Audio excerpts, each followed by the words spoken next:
Hello everyone, I'm Arali, and today I want to talk about the last video for my Elite Specialization speculation for Guild Wars End of Dragons. Now this video I'm going to do a kind of like a review, like a roundup kind of thing. I wanted to talk about some comments that you guys left. As I'm editing my audio here, I noticed that some of the comments that I'm going to be talking about in this video are not actually there anymore. There's one about the Ranger and there's one about the Warrior that I saw that are not there anymore. I'm not sure if this is YouTube that removed them or if they were removed by the owner. I don't have a screenshot of them. I wish I would have taken a screenshot beforehand.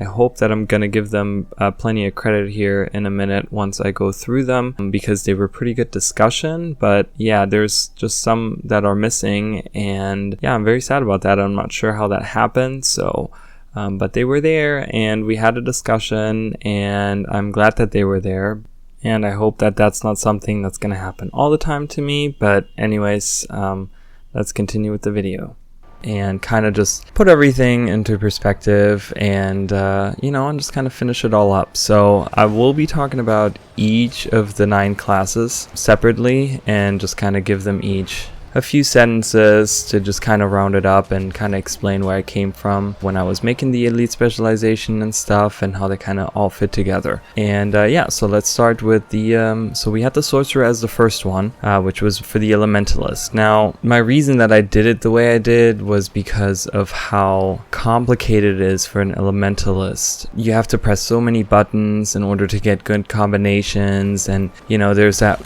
funny video on YouTube that has people fighting in PvP against an Elementalist against a Necromancer, and in that video it's like the Elementalist has to button mash where the Necromancer only presses like 3 buttons. The Elementalist ends up losing, and it's just a very complicated class, and you have to constantly swap attunements, and you constantly have to be aware of your cooldowns and everything. And it's just, I wanted to make it something more simple, because I find that other classes are a little bit easier to play, and it would be nice to have all the classes have some options for some simpler gameplay. So that's pretty much where I came from with the Sorcerer. For the Tamer, which was the Ranger, there was a comment left about either thematically a Scepter or a Focus would probably fit better, and I do have to agree with that. I think that specifically Focus would be much better actually, but I kind of wanted to go with the theme. I kind of explained it with the Master Ranger Nente and stuff like that, so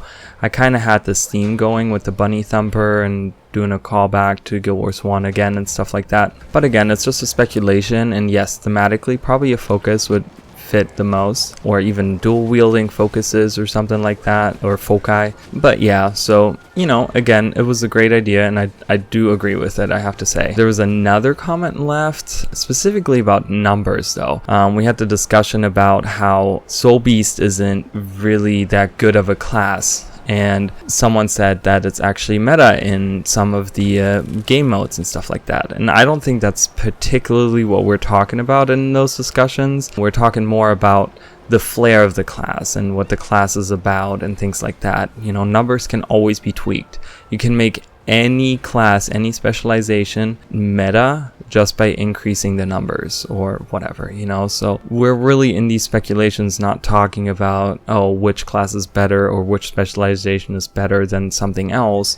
It's more about what's the flair that we're looking for in a new specialization. What is it that we want our class to kind of look like and feel like, because these elite specializations really do change the feel of the class a lot of times, so you kind of you have that option of do I want to do this or do I want to do that, and it kind of changes your whole perspective of the class, so and that was for the Tamer. Now for the Phalanx, I just kind of wanted more variety. The Guardian does get a lot more variety, but when Guild Wars 2 was first announced and they showed off some of the classes and stuff, Aegis specifically was like this Guardian focused boon, and in a lot of ways it still is only available to the Guardian. It's not super accessible to everyone else, so I kind of wanted to emphasize on that and kind of take that to the next level and kind of say, Aegis is it's kind of bound to the Guardian, so why can't we make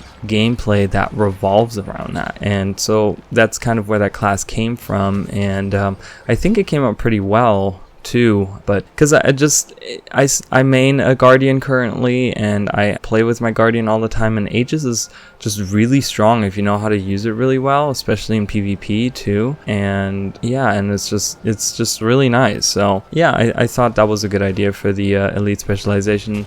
Then we had for the Necromancer, we had the Vampire, which with that one was more like, I didn't have a specific idea that I wanted to do with it. I just kind of figured something out for the setting, which had to do specifically with the Kurziks and how they have this gothic setting, you know, and they have the gothic clothing and their cathedrals and everything like that. So that kind of is where it stemmed from, and I wanted something that was blood based. So that's kind of, but I think it really fits really well. The whole class does fit really well into the setting of Cantha, and it's something that I think would still be interesting in a lot of ways, you know. Now next we had the Mesmer, which was the Enchanter, and we had there was a comment on it talking about a Bard specialization, which Bards are classes in a lot of RPGs. You'll find Bards and stuff like that, and you know, I have to completely agree with that comment. It would really fit really well into that whole situation, into the actual Mesmer and stuff like that. We do have some sound-based skills already on the Mesmer for like the trident underwater and stuff like that, and you know, they had the great idea with the Warhorn, where we already have a microphone skin already for it, and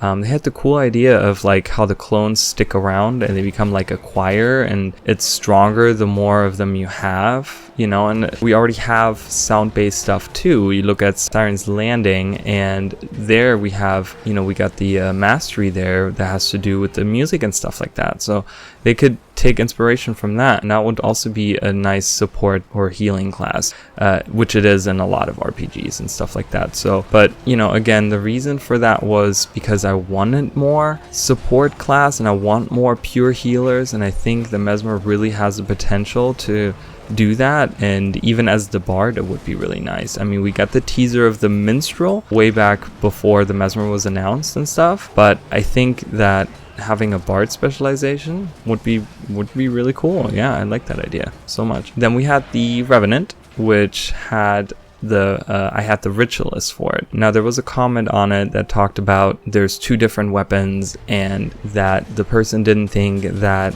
two different weapons would be added to a class. And I do see the point. I do see that, because my argument was, well, the Spellbreaker got two weapons as well, but it was really just one, just on dual wielding daggers. So I do see the point. I think there is a lot of fixes for that though. Like I said in the comment, they could do like a combined achievement to get the weapon, or they could do two different achievements, you know, where you can get the two different weapons or something like that. I mean, they could really play around with it, and this is just a speculation. They might only give one, but I just find, you know, having, for example, just Scepter, it just doesn't go with the other offhands that the Revenant has. And I think the Revenant is already so limited on weapons, just because the legends are like, you know, you can't swap the different utility skills out and stuff, so it's already kind of limited in that way. So it's just kind of, I wanted to give it more options and more of like variety in the skills that it can use. And I think going for the Revenant, having a connection with the mists and spirits, I think it really goes hand in hand, being the Ritualist, you know. So, but the Revenant is heavy armored, and it's not a magic class, which the Ritualist was. So I just kind of wanted to give that bridge between the two, where I gave it a whole set. But again, this is just a speculation. This is, you know, I don't have insider information or anything, so it's not like I know what's gonna happen, but I just thought it was a fun idea. So yep. And then we have the Thief, which I had the Shadowmancer, and I don't have a lot to say about that, because I thought it came out really well, and it kind of explained itself pretty well too. The whole point of that specialization was that I wanted a Dark Mage, but I didn't want to do a Necromancer, because for the Necromancer, everything is green. Every skill that you use is green, and flare wise, I'm just not a huge fan of it. I like using magic based stuff, and I like using darker magic, but I don't necessarily like using everything is green with the Necromancer, and it just kind of, in a lot of ways, kind of annoys me, because Guild Wars 2 specifically is all about fashion, and it's all about what does your character look like, but then your skills always look the same way. So having a dark mage, a shadow mage that has different colored abilities and stuff like that, I think would be better. And that's pretty much where that whole idea came from, but like I said, that's pretty much all I had. Then we had the warrior, which I had the commander. Now there was a lot of discussion going on with that particular one, which I loved. There was a lot of good ideas on that. So one person said about the staff monk, they were actually fairly certain that that's what's gonna get added, but I don't know. I don't agree with it really. I don't think that would be a good idea. I think we have melee staff pretty exhausted already, and I think, you know, it would just feel too much like a daredevil, honestly, I think. So I don't really agree with it, but if that ends up happening, I'm sure Revenant could turn it around and make it something fun and interesting. I mean, I honestly think they do a really good job with the elite specializations a lot of times. But then we had also the banners. So there was a discussion about banners, and instead of having orders, like I said on the F skills, it would be different banners that you carry on your back, and those banners act like, you know, they have the banner effects, but they're mobile because they're on your back, so you carry them around, and depending on which banner you use, you get different skills, kind of like a tool belt kind of thing. So I thought that was an interesting idea. I'm not sure exactly how they meant it, but I think I kind of got the gist of it. But that would be very interesting, and that would be very nice for a commander, and I think it would be super interesting to use in World versus World, actually. Having an actual commander that actually uses banners, and you have to stay close to the commander in order to get the boons or whatever it is those banners give out, you know, the benefits of that, to actually stay close, I think would be really cool. And I think it would be something that would really work out in team fights in PvP, you know.